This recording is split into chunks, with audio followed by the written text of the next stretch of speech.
CCK Law is the nation's largest veterans disability law firm, and one of the ways we like to give back is with free legal information and content.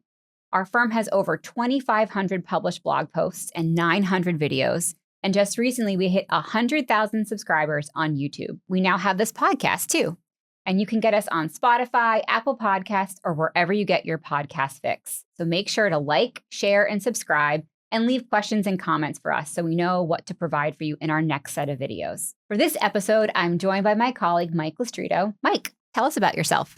Thanks, Emma. So I'm Michael Lestrito. I'm an attorney here at CCK.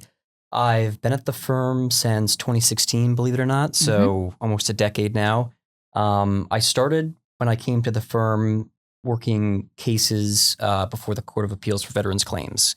And so appealing board decisions on behalf of disabled veterans and their family members to the court. Then during my time here, I transitioned to working cases at what we call the agency level, right? So cases that we're prosecuting at the various regional offices all the way up to the board.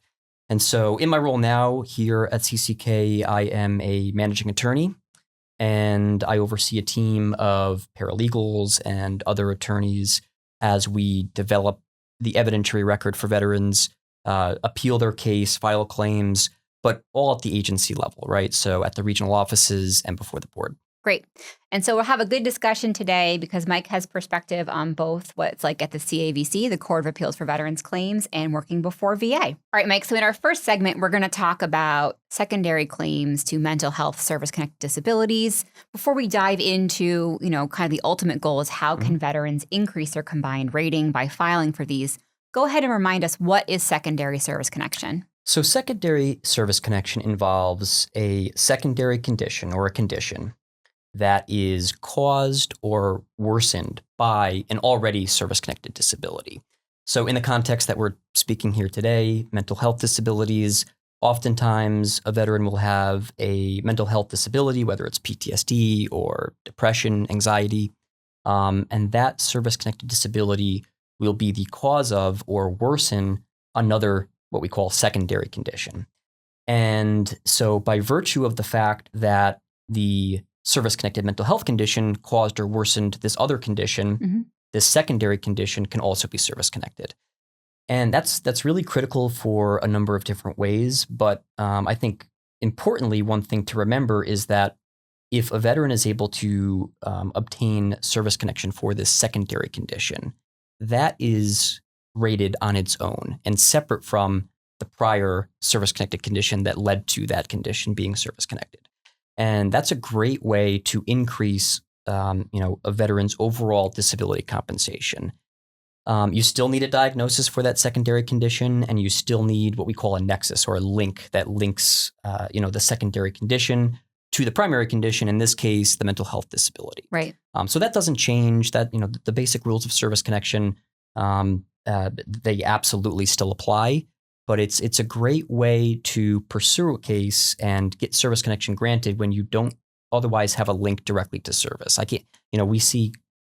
Oftentimes we see veterans that come to us and they say, I've got this disability. I know it's somehow related to my service, but they don't have obvious exposure in service. They don't have a direct incident that happened in service, like a fall or whatever else in service. So what we'll do is we will take a look and see if that condition can somehow be linked to an already service-connected disability.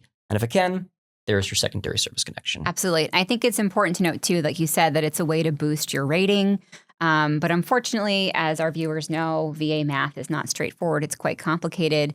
So that secondary rating will be combined in with your total other ratings. But it should still give you a boost, and it's important to explore. If you're interested in taking a look at how a secondary condition can boost your combined rating, we have a disability calculator on our website, so be sure to check that out. So let's dive in and talk about some common secondary conditions that we see that people can file for if they have an already service-connected mental health condition like PTSD, anxiety, or depression, just to name a few. Okay, with that, let's go into some common secondary conditions. I'll get us started. First is obstructive sleep apnea, and I've just seen this absolutely explode in the last 5 or so years. It's a very common condition that a lot of veterans come to us seeking assistance with. And it can be related back to service-connected mental health conditions, particularly PTSD, but also anxiety and some other conditions. There's an interplay between that hyperarousal and startle response that you see in our clients and veterans out there who have PTSD and the obstructive sleep apnea process. The diagnosis of sleep apnea does require a veteran to have a sleep study showing that they have sleep apnea. And you can get actually a pretty high rating for sleep apnea. If you were prescribed a CPAP machine or some other type of air breathing pressure machine, you can get a 50% rating, which can have a significant impact on a veteran's combined disability. Yeah, that's a big one, and one that we see make a meaningful change in a veteran's life if they can get it granted. The Absolutely. 50% rating. You were talking about VA math a little while ago. Yeah. It's so difficult, unfortunately, to kind of build a veteran's case, 10% here, 20% there, at some point to reach what most veterans want, which is 100% total rating. You're going to need some big chunks along the way, right? And so this is one that if the evidence is there, if you can get it granted, a 50% for having a prescribed CPAP goes a long way to getting to that. And just a little caveat, there are proposed regs, or there's rumors of proposed or rumors of proposed regs. Proposed Yep, regs, that's proposed, right. Yep. That would change the rating criteria for sleep apnea, but it's sort of been lingering in the background for years. There's been no action, so... It would significantly, in my opinion, looking at the proposed regs, it would significantly change how a veteran would have to go about not getting service connection for the condition. It doesn't change that, but how sleep apnea would be rated once service connection is granted. And frankly, it would probably make it more difficult to receive a higher rating. Exactly. So it's not law today. It's proposed. It's a regulation that's proposed. I have not heard anything on that as of late. And so, we certainly keep an eye on those things here, as I know you know, and we will provide updates if we hear anything, but no change as of right now. Right. And so the takeaway from this really is that if you have sleep apnea, a diagnosis of sleep apnea, you're using a CPAP machine, and you're wondering, hey, is this related to my service-connected PTSD, my anxiety, my depression? Make sure you go talk to your doctor and see if they have any recommendations for you, and go ahead and file because we don't know when that reg might change. And if you get the claim in before the regulation changes, then guess what? Even if the regulation is harmful to your case, you still benefit by whatever is most favorable. And in this case, it looks like that would be the old regulation. Absolutely. So if you think you have it, file it. All right. What else can veterans go ahead and service connect? Some common conditions that are secondary to service-connected mental health disorders. Yeah, hypertension is another big one, right? And so you have, I'm sure, heard the phrase, stress does a number on your body. Mm-hmm. It's true. Yep. It is true. And prolonged elevated levels of stress can often lead to increased levels of blood pressure. Mm-hmm. Which is hypertension, essentially. And so in the mental health context, which I know we're talking about here, mental health disabilities such as anxiety, PTSD, just to name a few, often can cause or worsen a person's blood pressure readings. And so again, going back to the tenets of secondary service connection we were talking about, if a service-connected mental health condition such as PTSD or anxiety causes or worsens a person's high blood pressure, then they can potentially get service-connected for hypertension. Right. A couple things to note are that, it really, in terms of rating blood pressure, it's pretty mechanical. It comes down to what are the veteran's blood pressure readings. And so the best evidence is really treatment notes that show on a kind of a continued basis, prolonged basis, what the veteran's blood pressure readings are. We've had some veterans that keep blood pressure diaries, mm-hmm. and that's a great piece of evidence. If you can show the last 6 months and what those are, you could submit those to VA as evidence. But overall, like I said, it's really one of those conditions that really I see very frequently resulting from a veteran's PTSD or anxiety. You still need a diagnosis, and you still need medical evidence establishing that hypertension is related to the underlying service-connected mental health condition. Mm-hmm. But if you can prove that, then you should have a solid claim for secondary service connection of hypertension. Right. And I'm going to jump around and ahead a little bit in our list of things to talk Sure. about, because there's another one that I think is really important that's linked to hypertension, and that's cardiovascular disease and stroke. And so while hypertension is going to result in maybe a 0% rating or a 10% rating if you have persistent readings, I think of 100. Is it diastolic or systolic? I forget. I always invert those. So look up the DC, or continued use of medication to maintain a healthy level of readings. But getting hypertension service connected could actually help you later down the line if you have other things that are then secondary to that hypertension. And so it's all a continuous chain. Yes. And that's where it's really important to consider service connection for hypertension if you also have something like cardiovascular disease or CAD. Or even, a stroke, because those elevated levels of blood pressure can certainly lead to various heart disease and ultimately, unfortunately, a stroke, which can have really catastrophic impacts for veterans, on their day-to-day functioning and open up really sort of higher levels of compensation that you're entitled to if, you lose your ability to speak, you're paralyzed on, certain sides of your body. So that link in the chain, that hypertension link is super important. And again, maybe it's not going to boost your combined rating the way that 50% for sleep apnea might, but it might be a really important link in the chain if you unfortunately develop more serious complications down the line. Yes, absolutely. All right. So another one that's very common that we see a lot, and keeping with that anxiety and sort of tension tact, are migraines. So migraines can be linked to stress. They certainly are made worse if you have insomnia and PTSD. And so just the actual underlying mental health condition can cause or worsen headaches. Another way that you might not think about a mental health condition triggering migraines is medication. A lot of over-the-counter and prescription medications can actually trigger migraines or make them worse. And so that's something to consider when you're thinking about the interplay between your various conditions and how they might be related to service. Certainly something to read, the warnings on your prescription labels. Don't stop taking your medication. I'm not advocating for that at all.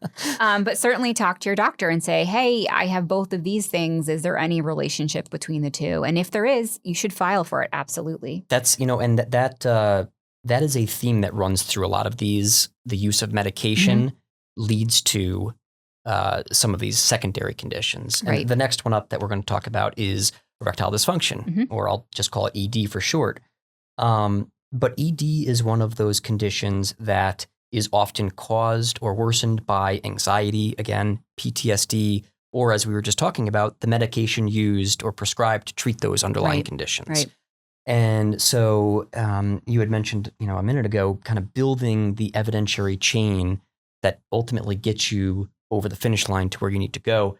And this is a great example of that. Many medications as a side effect, a known side effect for treating ED will cause that condition. A known side effect for treating PTSD or anxiety will lead to a diagnosis of ED.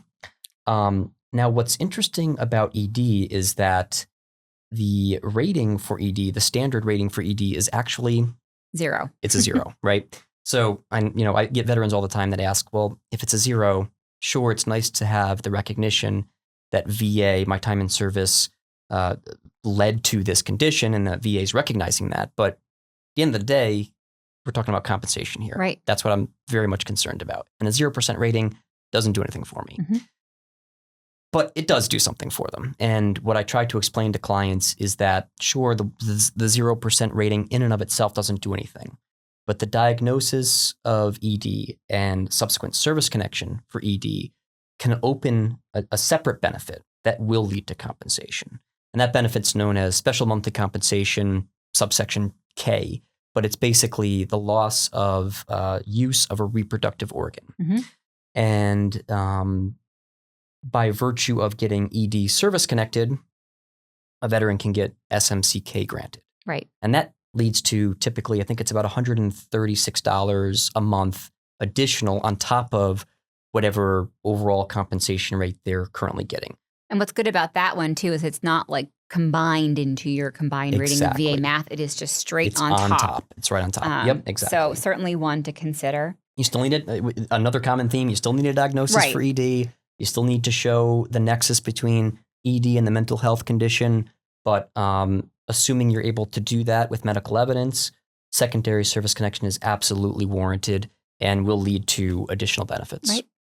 All right. Another one that we see all the time are sort of gastrointestinal disabilities. And I'm sure you can imagine that heightened levels of stress and anxiety, when I'm just stressed, just basic level, you get butterflies. Yep. So now you have a really severe case of PTSD or anxiety. It can certainly lead to or aggravate certain GI symptoms, particularly GERD, reflux disease, or IBS. And so we see a lot of clients come to us, with those two conditions. Also, both conditions can be aggravated by the medication you take for various mental health conditions. So really echoing the themes we've been talking about, you still need the diagnosis, you still need a medical nexus between the two, but something to consider if you have either of those conditions. The next condition, I'll call it TMJ. It has a long medical technical name that I'm not going to even attempt to pronounce to save myself the embarrassment. You don't want to say bruxism? You know what? It's just bruxism. Essentially what we're talking about here, right, is clenching of the jaw, grinding of the teeth. Right.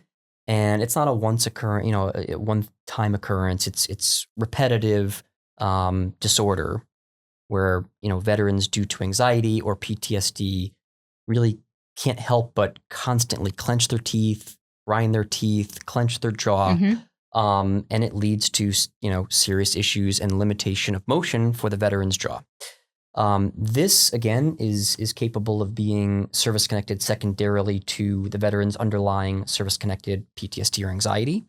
And if it is, then separate ratings are available for TMJ, bruxism, and that can just help build the overall disability picture for the veteran to kind of reach the goal of 100% or whatever the goal is for the veteran. Right. All right. One that I think that people don't necessarily know about or are flat out told by VA, no, this can't be service connected. And I think the truth is somewhere in the middle there is substance abuse. So you can't actually get a service connected disability rating for alcohol abuse, opiate abuse, cigarette nicotine dependence. You can't get service connected for that by law. You're not allowed. However, if you are using alcohol to self-medicate, you're smoking a ton of cigarettes to calm your raging anxiety. If you, let's say had an orthopedic condition, you're prescribed some opiates for that treatment of that pain, but you also have a mental health condition and the interplay there doesn't go so well and you end up becoming addicted to those opiates. If they later cause something else, for example, fatty liver disease, if you end up with pancreatitis or hepatitis due to the use of substances, and that substance use is because of your mental health condition, that resulting disability can be service connected. So substance abuse can be the intermediate step between your mental health disability and service connection for something else. And so we do see this, unfortunately, a lot with veterans with mental health conditions. They've been maybe not getting the treatment they need, haven't had access to the treatment they need. And so to quell the symptoms, they self-medicate either with drugs or alcohol just to feel a little better. And then over time, it can lead to some really severe consequences. So just know that is a possibility.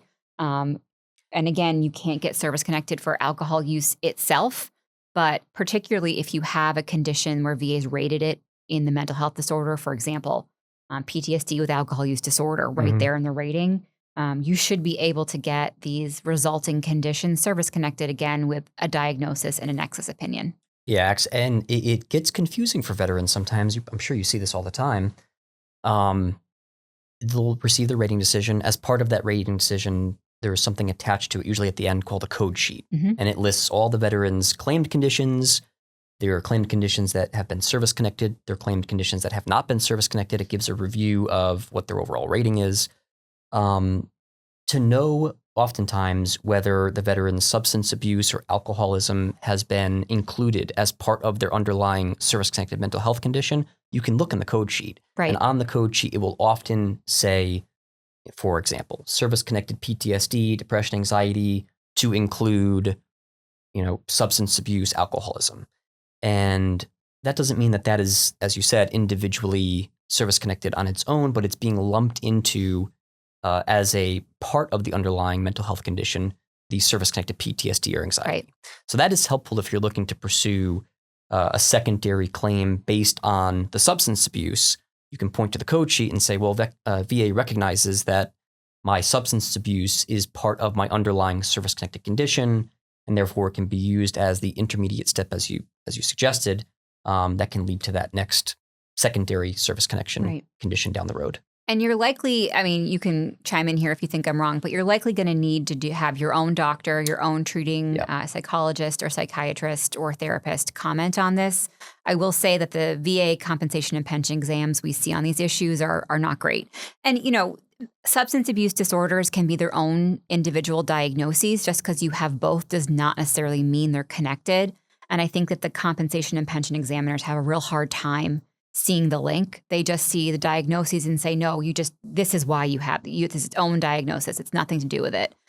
So you're going to need most likely to have your own doctor write a letter on your behalf about the nexus, or talk about, how your use of that substance or alcohol was because of your mental health condition. So something to keep in mind when applying, and don't lose heart, but just be prepared that C&P exam is likely to not be what's going to get you across the finish line. Yeah, absolutely. I couldn't agree more. We see it all the time, and it almost always requires further action from us, our own medical opinion. It's something that VA, for whatever reason, whether it's training or whether it's something else, they don't often just on their own include that. So it's something that takes an extra step, usually, first to identify that it's an issue. Then once you've identified that it's an issue in your case, to actually do something about it. Right. The next issue we have is diabetes, a very, very common condition, and a condition that can be caused or aggravated by various mental health conditions. Where I see it the most actually is, again, through the use of medication used or prescribed to treat the underlying mental health condition, building on the theme. And so with diabetes, it's the condition, once service-connected, is often rated by insulin use, or whether the veteran has, or to what extent they have, a restricted diet. But once service-connected, secondarily to an underlying mental health condition, diabetes itself can be used to link other, sometimes physical or neurological conditions. Peripheral neuropathy comes to mind. A veteran who has diabetes often has other, unfortunately, secondary conditions that stem from the diabetes. So it's just, we're building the chain little by little to try to encompass all the veterans' disabling conditions and link them back to something that can be pegged to service. And in a lot of these cases, as we've been talking about, it's the underlying anxiety, PTSD, depression. Right. And so this is, of course, not a complete exhaustive list of all the conditions that could be claimed secondary to mental health conditions. So there are a whole host of other things out there. But just remember that if you get this granted as service-connected secondary, it can be either, directly due to, or it could be aggravated by your mental health condition. That new rating is going to be combined with your current combined rating. So if you want to take another look, again, I mentioned, we first started chatting about this, about going to our VA disability calculator. You can take a look and see what getting an additional 50% might do for your overall monthly compensation rate. We also have a backpay calculator where you can see how much retroactive disability benefits you might be entitled to if you're able to secure these additional benefits. One final closing thought: if by reasons of VA math, a veteran is unable to reach a 100% combined disability rating, even after filing and getting many secondary claims granted, but they're unable to work due to their service-connected disabilities, there's still an opportunity for the veteran to be paid at the 100% rate, even if they're not combined at the 100% rate. And that benefit is called TDIU, or total disability based on individual unemployability.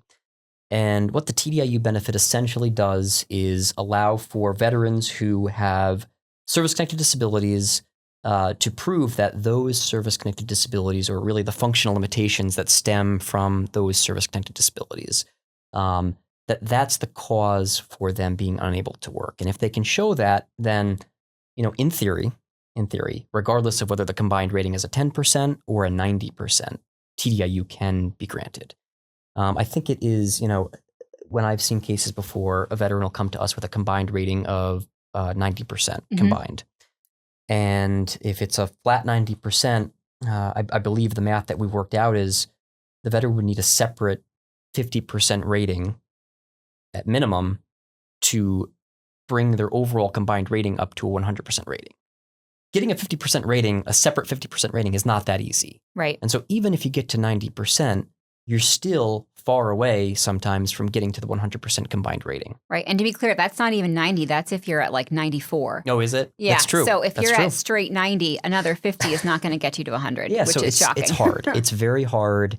And so a lot of times the best avenue, if a veteran is actually unable to work due to their conditions, is to pursue TDIU. Right. Well, thanks, Mike.